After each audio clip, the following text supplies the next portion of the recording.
বিশাল মহাজগতে ক্ষুদ্র বালুকণার চেয়ে ছোট এই পৃথিবী, তার মাঝে ক্ষণিকের জীবন। জগতের বুকে একটি আঁচড় না কেটেই হারিয়ে যাবে অতলে।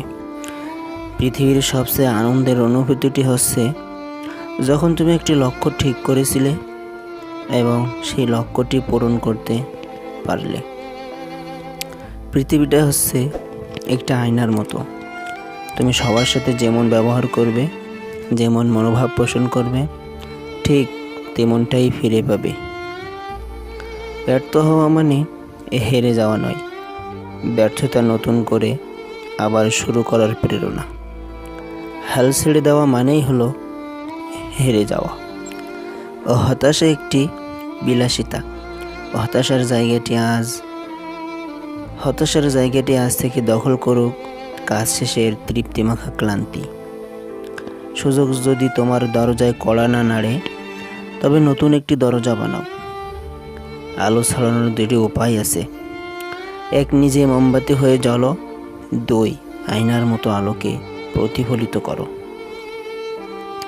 1000 মাইলের যাত্রা শুরু হয় একটি মাত্র পদক্ষেপের মধ্য দিয়ে।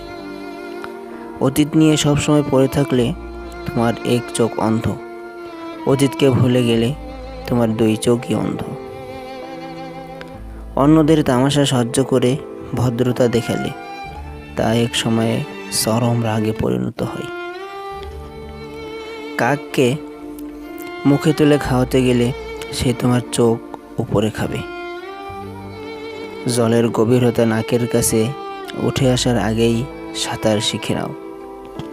আমি ব্যর্থতাকে মেনে নিতে পারি, কিন্তু আমি চেষ্টা না করাকে মেনে নিতে পারি না। একজন আহত ব্যক্তি তার যন্ত্রণা যত সহজে ভুলে যায়, একজন অপমানিত ব্যক্তি তার অপমান এত সহজে ভোলে না। তুমি যদি কোনো লোককে জানতে চাও, তাহলে তাকে প্রথমে ভালোবাসতে শেখো। স্বপ্ন সেটা নয় যেটা মানুষ ঘুমিয়ে ঘুমিয়ে দেখে। স্বপ্ন হলো সেটা যা মানুষকে ঘুমোতে দেয় না। যে জাতি তার বাচ্চাকে বিড়ালের ভয় দেখিয়ে ঘুম পাড়ায়, তারা সিংহের সাথে লড়াই করা কিভাবে শিখবে?